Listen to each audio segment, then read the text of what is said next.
देवियों एवं सज्जनों, ज्ञान संजीवनी परिवार में आप सभी का हार्दिक स्वागत है।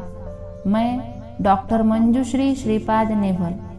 भारतीय सनातन ग्रंथ में हम सब सुन रहे हैं कुर्म पुराण के पूर्व विभाग का 19वां अध्याय।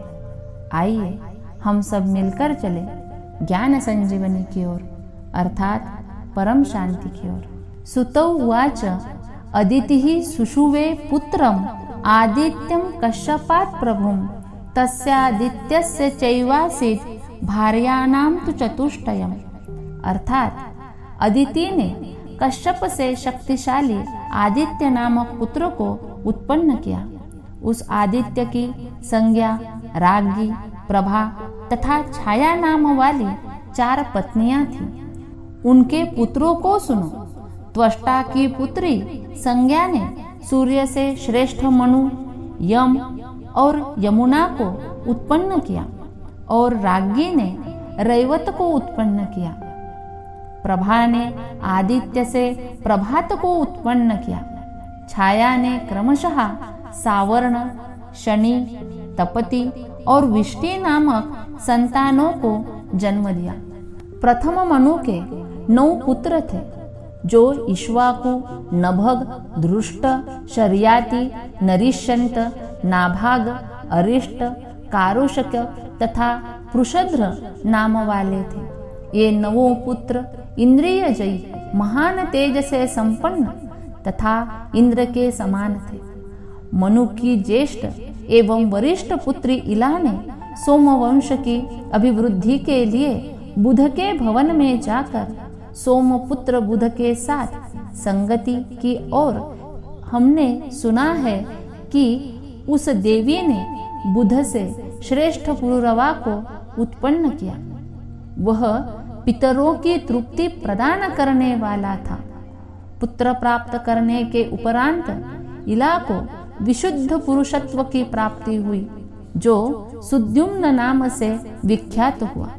पुरुष रूप में इला ने उत्कल, गय तथा विनताश्व नामक 3 पुत्रों को प्राप्त किया।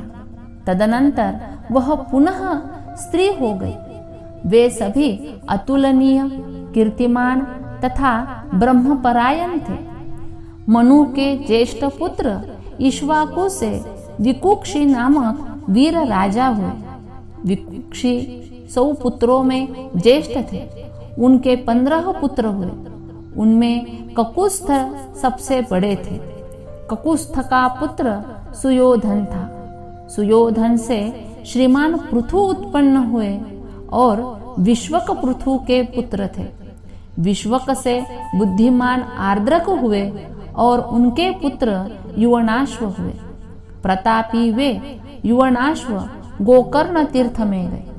वहां तप कर रहे अग्नि सदृश विप्र गौतम का दर्शन कर पुत्र प्राप्ति की इच्छा से युवनाश्व ने भूमि में दंडवत प्रणाम किया और उनसे अर्थात गौतम से पूछा, भगवान, किस कर्म के द्वारा धर्मात्मा पुत्र को प्राप्त किया जा सकता है? गौतम जी कहते हैं, आदि और अंत से रहित अनामय पूर्व पुरुष नारायण देव की आराधना से धर्मात्मा पुत्र की प्राप्ति होती है। जिनके पुत्र स्वयं ब्रह्मा है और जिनके पौत्र नील लोहित शंकर है, उन आदि कृष्ण ईशान की आराधना से मनुष्य सत्पुत्र प्राप्त करता है। भगवान ब्रह्मा भी जिनके प्रभाव को तत्वतः नहीं जानते हैं, उन ऋषिकेश की आराधना से धार्मिक पुत्र को प्राप्त करना चाहिए। गौतम के वचन को सुनकर उस पृथ्वीपति युवनाश्व ने महायोगी सनातन वासुदेव की आराधना प्रारंभ की। आराधना के फलस्वरूप उसका वीर पुत्र हुआ, जो श्रावस्ती इस नाम से विख्यात हुआ। उसने गौड़ देश में श्रावस्ती नामक महापुरी का निर्माण किया। श्रावस्ती से बृहदश्व उत्पन्न हुए और उससे कुवलायश्वक उत्पन्न हुए। धुंधु नामक महान असुर को मारने के कारण वे धुंधुमार के नाम से प्रसिद्ध हुए। श्रेष्ठ द्विजों, धुंधुमार के 3 पुत्र कहे गए हैं, दृढ़ाश्व, दंडाश्व तथा कपिलाश्व। दृढ़ाश्व का प्रमोद और प्रमोद का पुत्र हर्यश्व था। हर्यश्व का पुत्र निकुंभ था और निकुंभ से संहताश्वक उत्पन्न हुआ। संहताश्वक के कृशाश्व तथा रणाश्व ये 2 पुत्र हुए। रणाश्व का युद्ध में इंद्र के तुल्य बलशाली युवनाश्व नामक पुत्र हुआ। युवनाश्व ने ऋषियों की कृपा से वारुणी नामक याग का अर्थात वारुणी नामक की इष्टि का अनुष्ठान करके अप्रतिम महान बुद्धिमान शास्त्रधारियों में सर्वश्रेष्ठ तथा उत्तम विष्णु भक्त मांधाता नामक पुत्र को प्राप्त किया। मांधाता के पुरुकुत्स, वीर्यवान अम्बरीश तथा पुण्यात्मा मुचुकुंद नामक पुत्र हुए। युद्ध में वे सभी इंद्र के समान थे। अम्बरीश का पुत्र दूसरा युवनाश्व कहलाता है। युवनाश्व का पुत्र हरित और उसका पुत्र हारित हुआ।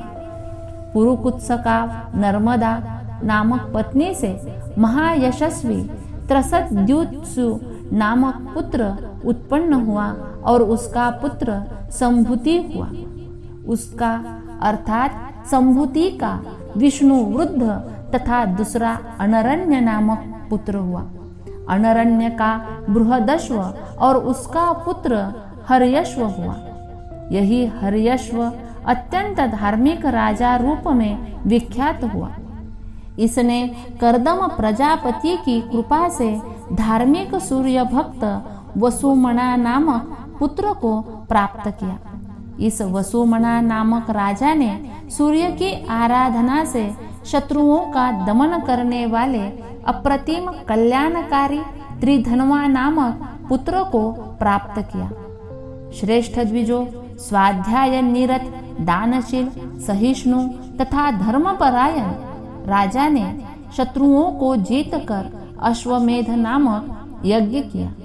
उस महात्मा के यज्ञ स्थल में वशिष्ठ तथा कश्यप आदि प्रमुख ऋषिगण तथा इंद्र आदि देवता आए।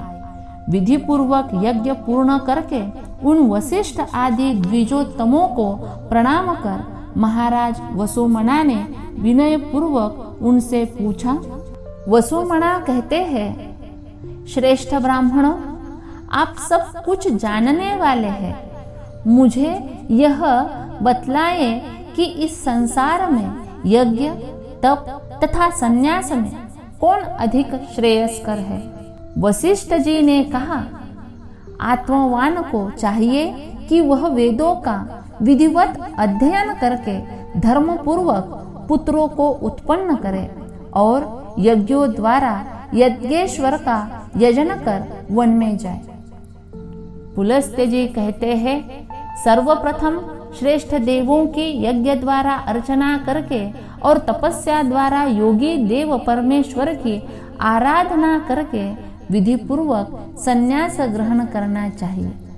पुलह जी ने कहा, जिन्हें अद्वितीय पुराण पुरुष तथा परमेश्वर कहा गया है, उन सहस्त्र किरण सूर्य की तपस्या द्वारा आराधना करके मोक्ष प्राप्त करना चाहिए। जमदग्नि जी कहते हैं, जिन भगवान ईश्वर ने अजन्मा ब्रह्म की नाभि में अद्वितीय बीज जगत कारण ब्रह्मा को स्थापित किया, उन देव की तपस्या द्वारा आराधना की जानी चाहिए। विश्वामित्र जी कहते हैं, जो अग्नि स्वरूप सर्वात्मक अनंत स्वयंभू तथा सर्वतोमुख है, वे रुद्र उग्र तपस्या द्वारा पूजनीय है, न कि अन्य किसी दूसरे यज्ञ आदि साधनों द्वारा। भरद्वाज जी कहते हैं, यज्ञों द्वारा जिन सनातन अग्नि देव की पूजा की जाती है, वे सभी देवताओं के विग्रह रूप परमेश्वर ही तप के द्वारा पूजित होते हैं। अत्रि जी ने कहा, वे महेश्वर अत्यंत महान तप के द्वारा पूजे जाते हैं, जिनसे यह सब उत्पन्न हुआ है और प्रजापति जिनकी संतान है। गौतम जी ने कहा, जिससे प्रधान पुरुष अर्थात पुरुष और प्रकृति उत्पन्न हुई है और जिनकी शक्ति से यह जगत उत्पन्न हुआ है, वे सनातन देवाधिदेव तपस्या द्वारा पूजनीय है। कश्यप जी कहते हैं, तप द्वारा आराधना करने से वे हजारों नेत्र वाले साक्षी महायोगी प्रजापति प्रभु प्रसन्न होते हैं।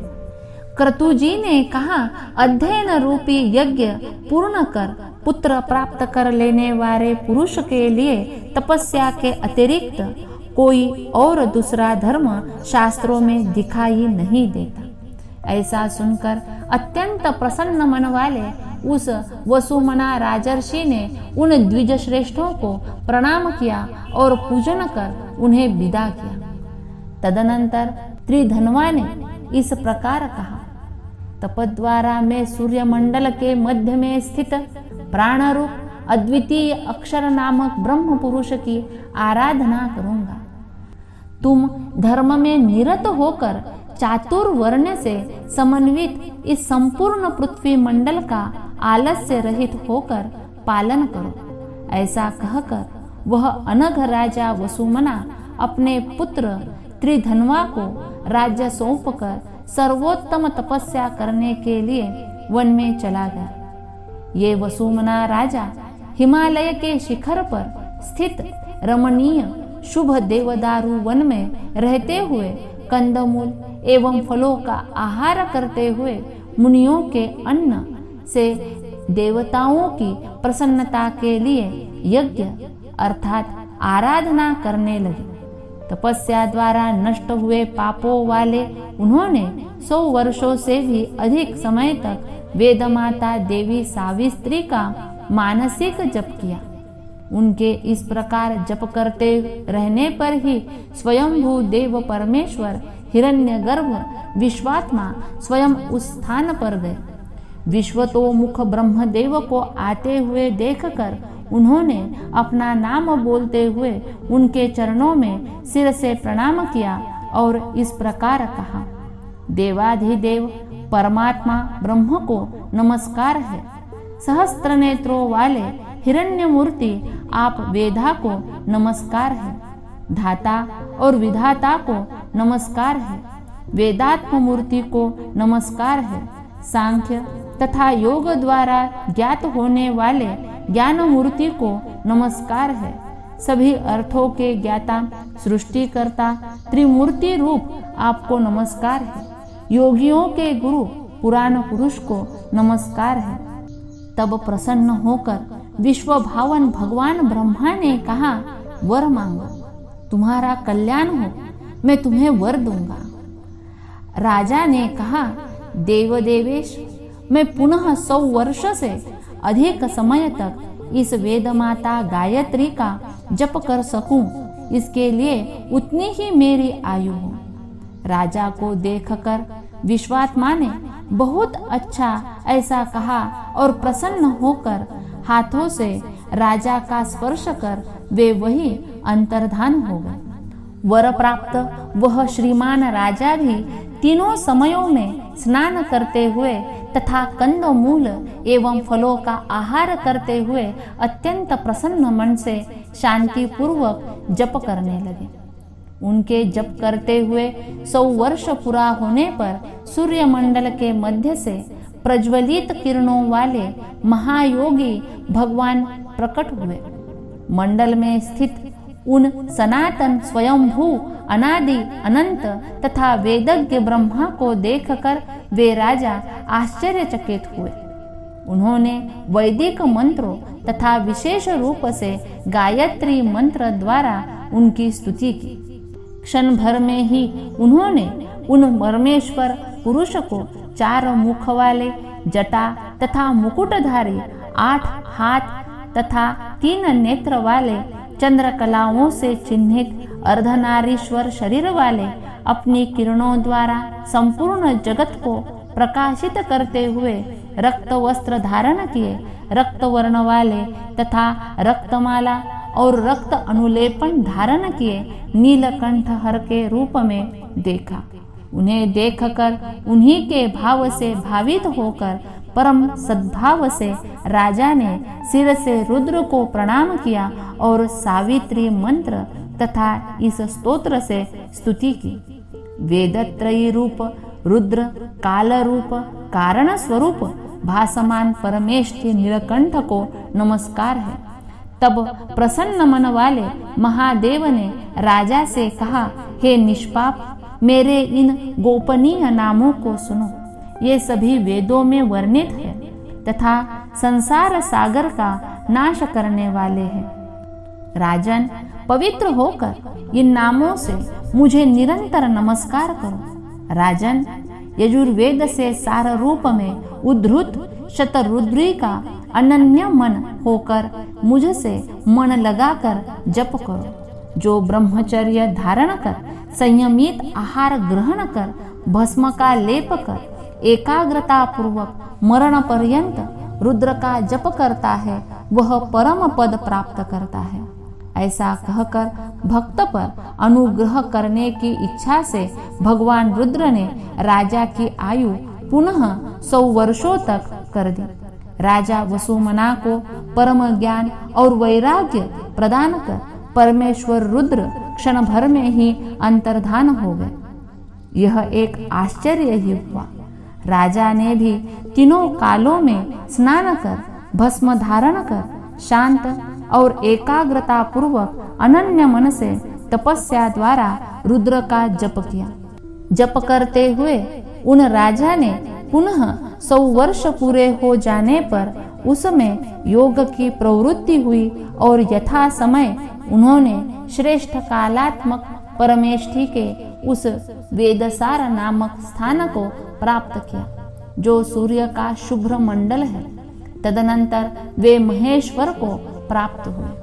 वसुमना राजा के इस उत्तम चरित्र को जो पढ़ता है अथवा सुनता है, वह सभी पापों से मुक्त होकर ब्रह्मलोक में प्रतिष्ठा प्राप्त करता है।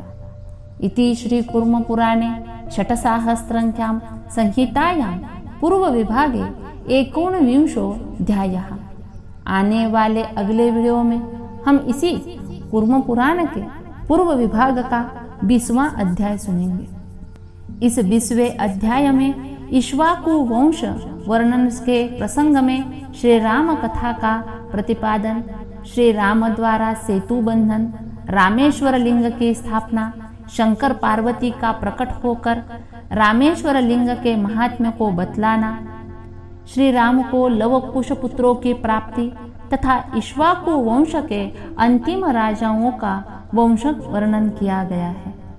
हरि ओम।